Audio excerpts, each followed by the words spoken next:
রাজশাহীতে আছেন অথচ মরমরিয়ার হাঁসের কালাভুনার স্বাদ নেননি অথবা নাইস গার্ডেনে ঘুরতে যাননি, তাই কি হয়?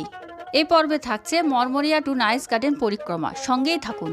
আমাদের এখন প্যাকেজ খাবার 170 টাকা, মাংস হচ্ছে 140 টাকা, আর ভাত হচ্ছে 30 টাকা, একজন আনলিমিটেড। আলু ভর্তা, ডাল, শসা, লেবু সব ফ্রি। 170 টাকা প্যাকেজের খাবারের ভিতরে সবকিছু। মরমরিয়ার হাঁসের মাংস খেতে রওনা দিলাম রাজশাহী থেকে। রাজশাহী থেকে মরমরিয়া দূরত্ব 15 থেকে 20 কিলোমিটারের মতো। আমাদের বাইক ছুটে চলল রাজশাহীর সুন্দর রাস্তা দিয়ে। কেমন ছিল মরমরিয়ার মাংসের স্বাদ, কিভাবে বা আমরা নাইস গার্ডেন গেলাম, আজকে এই পর্বে বিস্তারিত আপনাদের কাছে তুলে ধরব। ছোট ছোট বাজার পেরিয়ে ফসলের মাঠ, রাস্তার দুধারের বাবলা বন পেরিয়ে ছায়া সুনিবিড় পথ দিয়ে এগিয়ে গেলাম মরমরিয়ার দিকে। শুকনা পুকুরে ক্রিকেট খেলার দৃশ্য অথবা কৃষকের ছুটে চলা আপনাকে মুগ্ধ করবে। অবশেষে দুপুর 1টায় পৌঁছে গেলাম মাংসের রাজ্যে। মাটির চুলায় তাজা তাজা হাঁসের মাংসের চেহারা দেখতেই জিভে জল চলে এলো। দাও দাও আগুনে প্রস্তুত হচ্ছে মরমরিয়ার কালাভুনা। 170 টাকা প্যাকেজের খাবারের ভিতরে সবকিছু। 170 টাকা প্যাকেজ। দেখতে যতটা সুন্দর ততটা ভালো মাংস পাইনি। মাত্র 2 পিস গলা আর কলিজা পেয়েছি। গ্যাটিস হিসাবে পেয়েছি ঝোল ও বুকের মাংস।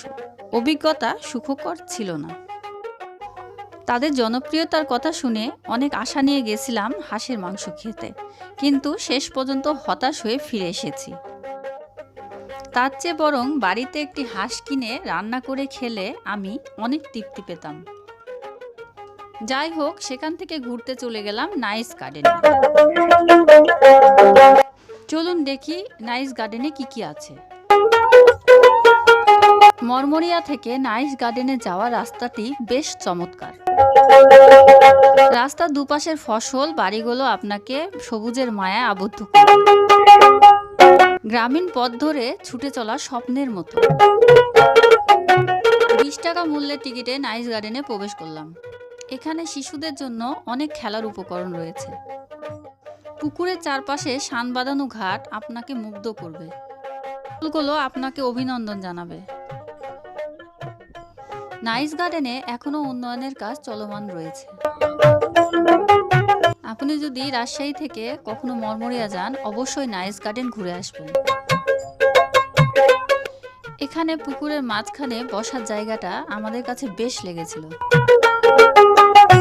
চারিদিকে জল, পুকুর, মাছ, তার মাঝখানে আমরা।